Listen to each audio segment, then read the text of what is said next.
Welcome to the TOEFL Listening section.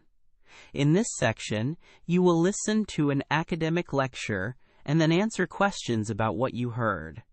You may take notes while you listen. You will have time to review your notes before answering the questions. Listen to part of a lecture in a university class. You will hear the lecture only once, so listen carefully.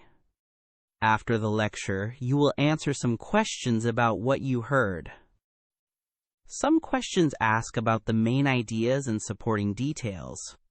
Other questions ask you to make inferences or connections between ideas.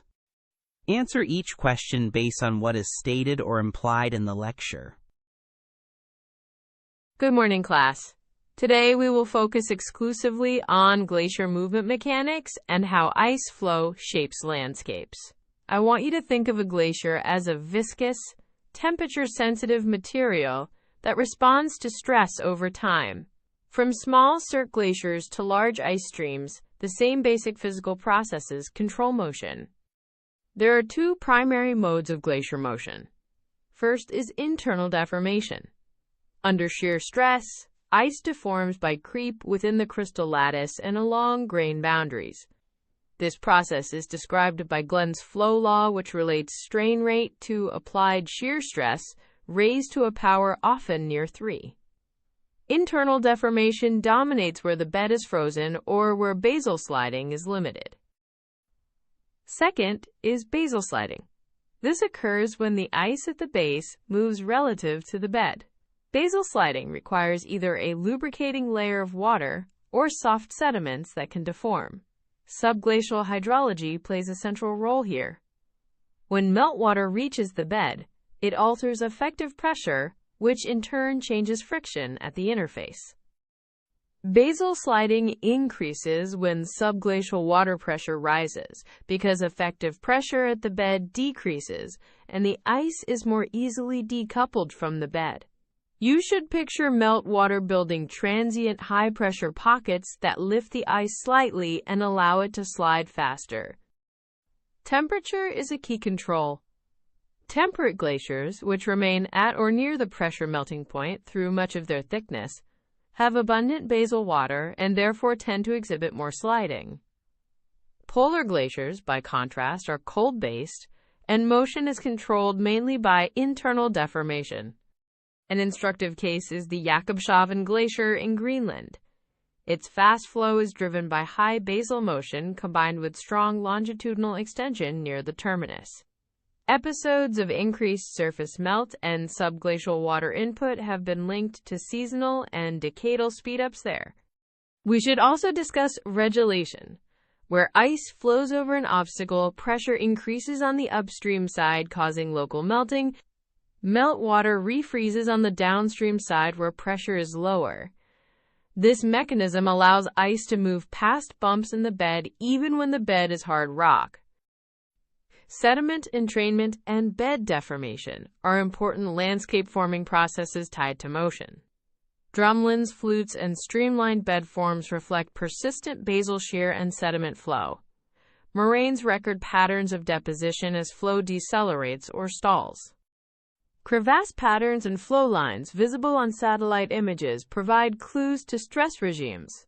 Transverse crevasses indicate longitudinal stretching, while compressional regions show folding and thrusting. By mapping these features, we can infer zones of acceleration and deceleration. Surge behavior is an interesting phenomenon in some glaciers where they undergo rapid advances. Surges involve complex feedbacks between internal deformation, basal sliding, and subglacial hydrology. Reservoirs of subglacial water or changes in sediment strength can trigger a surge. Mathematical models of glacier flow couple mass conservation with momentum balance. Practical models use Glen's law for rheology and parametrizations for basal drag that depend on effective pressure and bed roughness. These models help predict ice velocity fields and potential landscape impacts. Finally, recognize the connection between flow mechanics and landscape evolution. Long-term ice flow scours valleys into characteristic U-shapes, excavates over deepenings that host lakes, and transports vast volumes of sediment to form depositional features. Understanding the mechanics allows us to interpret past glacial environments and predict future changes.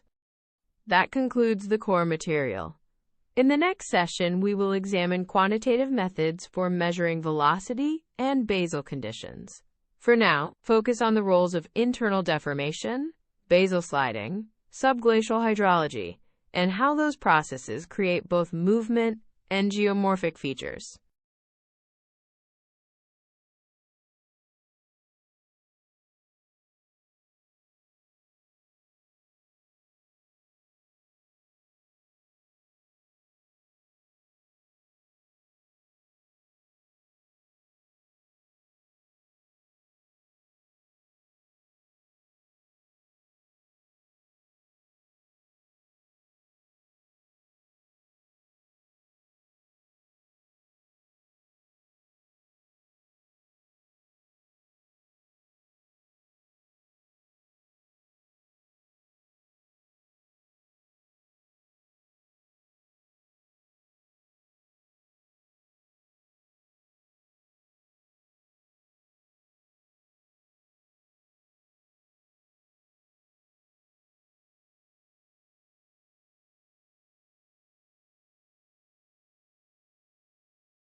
Listen again to part of a lecture, then answer the question. Basal sliding increases when subglacial water pressure rises because effective pressure at the bed decreases and the ice is more easily decoupled from the bed.